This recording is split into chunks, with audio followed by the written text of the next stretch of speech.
Olá, meus irmãos, sejam bem-vindos a mais um capítulo do nosso trabalho de interpretação do Evangelho de Jesus. É motivo de grande alegria para nossa alma estarmos aqui novamente para falarmos sobre os ensinamentos do Mestre.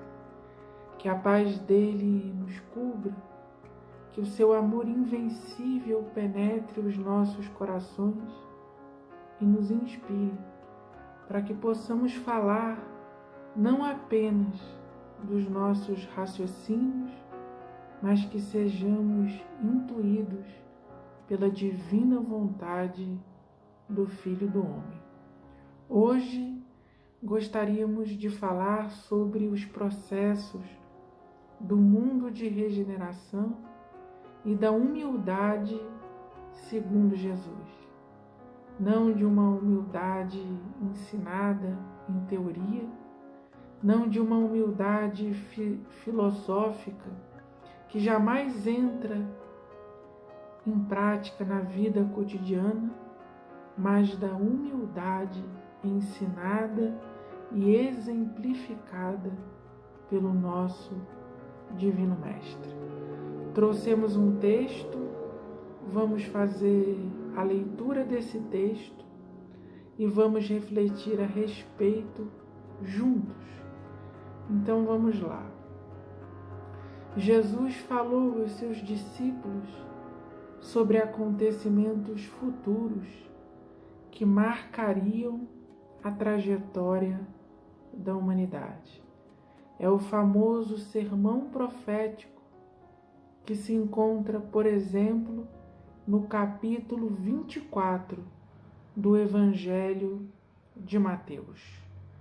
Todos nós sabemos que a Terra é um organismo vivo e naturalmente enfrenta, desde os seus primórdios, grandes revoluções geográficas, biológicas, antropológicas e sociológicas. Não há nada de absurdo ou de extraordinário nisso. Os minerais, os vegetais, os animais e nós mesmos, os seres humanos, contamos a nossa história. As marcas das revoluções estão gravadas em todos os seres. Então nós sabemos que, segundo a ciência, o nosso planeta tem aproximadamente 4,5 bilhões de anos. Mas os seres humanos apareceram por aqui há aproximadamente 150 mil anos atrás. Então houve toda uma preparação para que o Rei da criação pudesse surgir no teatro da vida do planeta Terra. A existência foi preparada nos mares, dos mares ganhou a terra até que o homem pudesse surgir. Os minerais, os vegetais, os animais nos precedem na criação divina dentro do nosso planeta. A revolução biológica é expressiva e incontestável na nossa história. Da mesma forma que a revolução geográfica, as placas tectônicas se movimentaram desde sempre e, através de fenômenos como a Pangeia, os continentes tomaram uma outra organização, tal qual nós conhecemos hoje. As questões sociológicas, o homem vivia no campo prioritariamente, mas com a Revolução Industrial nós fomos chamados à vida urbana em busca de trabalho e de melhores condições de vida. É a lei de progresso que cintila no coração e na essência de todos os seres. E no campo da antropologia nós vemos o surgimento e o desaparecimento de etnias, de idiomas, de crenças, de culturas, porque a vida se renova. E conforme o livro dos Espíritos, existe, balizando tudo isso, uma lei de destruição, ou, se quisermos, uma lei de transformação, que rege a matéria para o aprimoramento do espírito imortal, que se serve dos mundos materiais para poder fazer a sua evolução. Então nós vamos fazer uma consulta ao livro dos Espíritos, para que possamos ler atentamente a sabedoria contida na pergunta de Allan Kardec e na resposta das entidades superiores. Na questão 728, Kardec perguntou: é lei da natureza a destruição? E os espíritos responderam: preciso é que tudo se destrua para renascer e se regenerar. Porque o que chamais destruição não passa de uma transformação, que tem por fim a renovação e melhoria dos seres vivos. Nenhuma criatura de Deus vive eternamente encarnada sobre o planeta Terra. Nós viemos aqui, damos o nosso recado, cumprimos a nossa missão, contribuímos para o aprimoramento da obra divina e nos despedimos conforme o nosso tempo determinado. Acontecem assim com as plantas, com os animais, acontecem assim com os seres humanos, porque é da lei da natureza que haja uma transformação dos corpos, e essa transformação visa um aprimoramento. É assim que nós vemos que a nossa própria estrutura fisiológica e anatômica se modificou ao longo de muitas eras.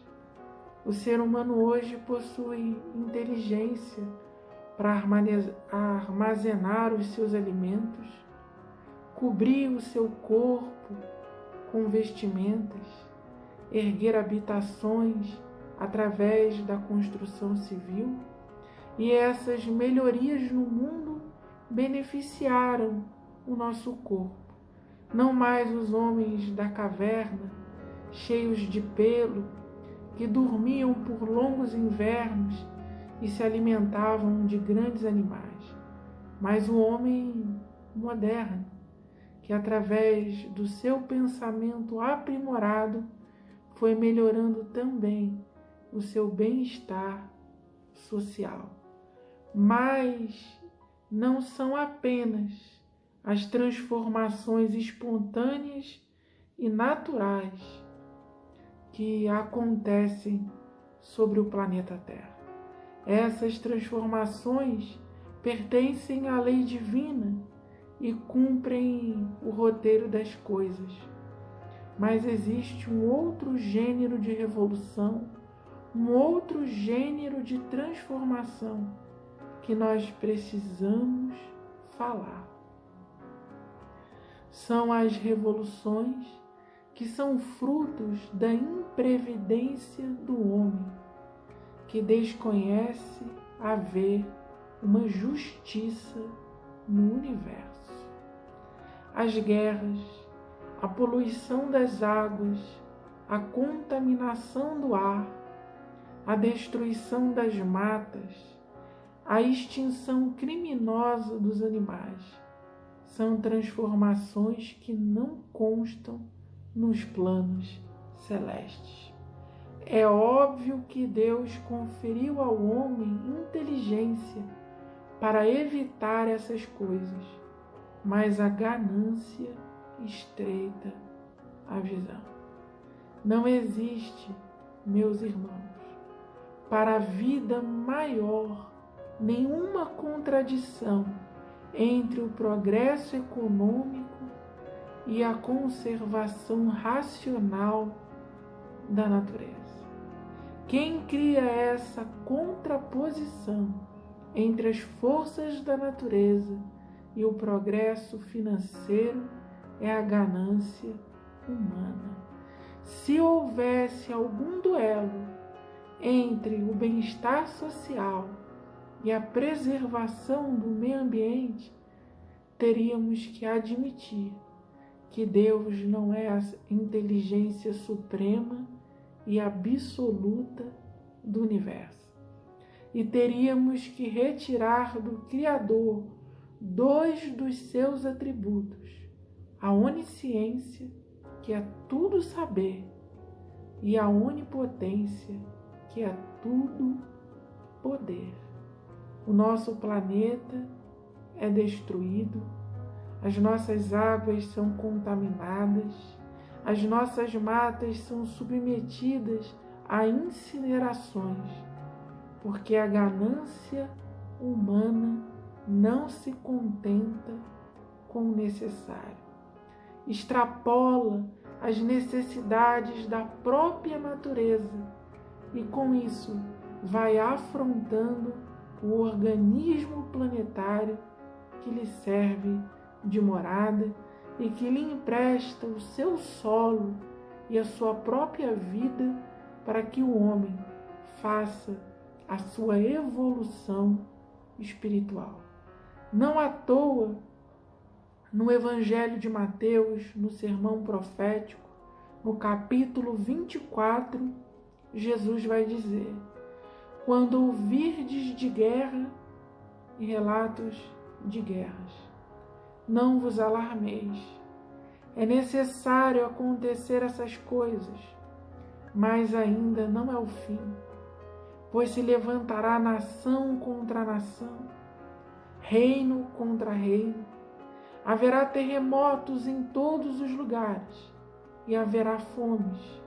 Essas coisas são o começo das dores de parto. E nós podemos averiguar a realidade das profecias feitas pelo Divino Mestre. Nações se levantam contra nações. Já ocorreram 2 guerras mundiais, outras tantas guerras civis.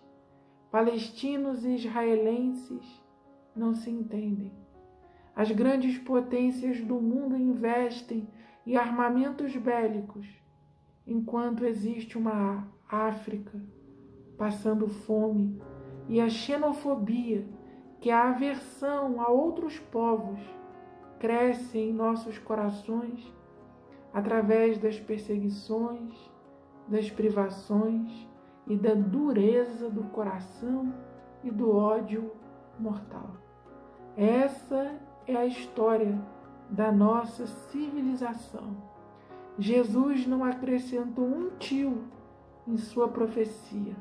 As palavras do Mestre têm forças de realidade e nós podemos comprovar na nossa própria vida. Mas Jesus comparou esses flagelos à dor de um parto, porque o mundo precisa se regenerar. É da lei divina que os seres se aprimorem, que o nosso planeta Terra avance na escala dos mundos e deixe de ser um planeta de provas e expiações e passe a ter a predominância do bem sobre o mal. Que nós possamos finalmente ver caminhando sobre o solo desse mundo os pacíficos, os brandos e os mansos, que Jesus anunciou no sermão inesquecível da montanha. Mas para que isso aconteça, depois de tantos desenganos e de tanta afronta, as leis da natureza, o nascimento do novo homem precisa passar pelas dores de um parto. Para que nós tenhamos a alegria do nascimento, nós vamos sim enfrentar dificuldades como essa que temos visto agora com a disseminação do vírus Covid-19 e uma pandemia de extensões globais. Então isso fortalece a nossa fé, porque nos mostra que o Mestre a quem nós seguimos não lida com a mentira, mas tem compromisso com a verdade e jamais nos enganou. O mundo precisa se regenerar, porque nascerá uma nova consciência, mais fraterna, generosa, pacífica, em suma, iluminada pelos verdadeiros valores do Espírito. Será a candeia do Evangelho sobre o velador, iluminando a casa planetária por inteira.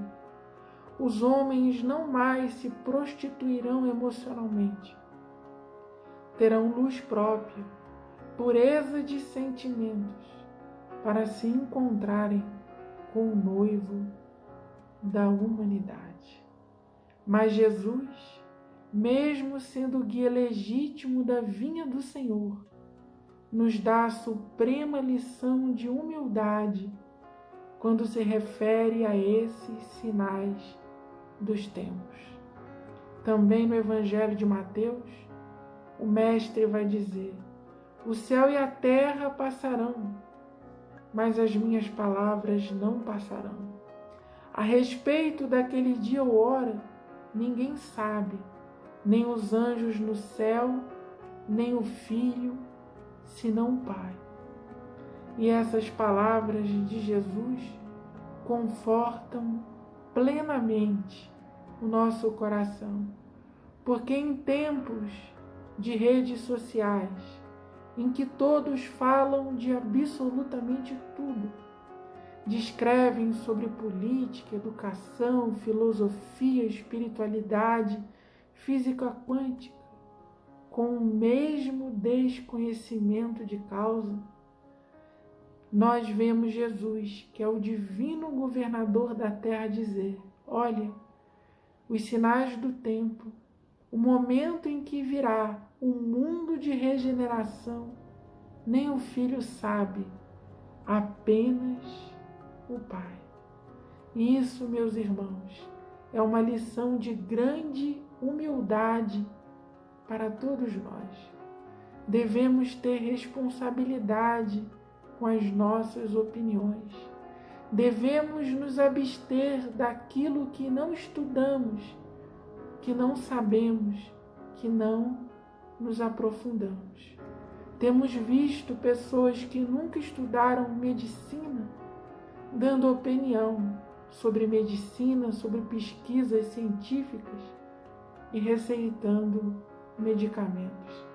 Temos visto pessoas que nunca estudaram pedagogia, jamais estiveram dentro de uma sala de aula e, no entanto, juram que possuem planos para revolucionar a educação de um país.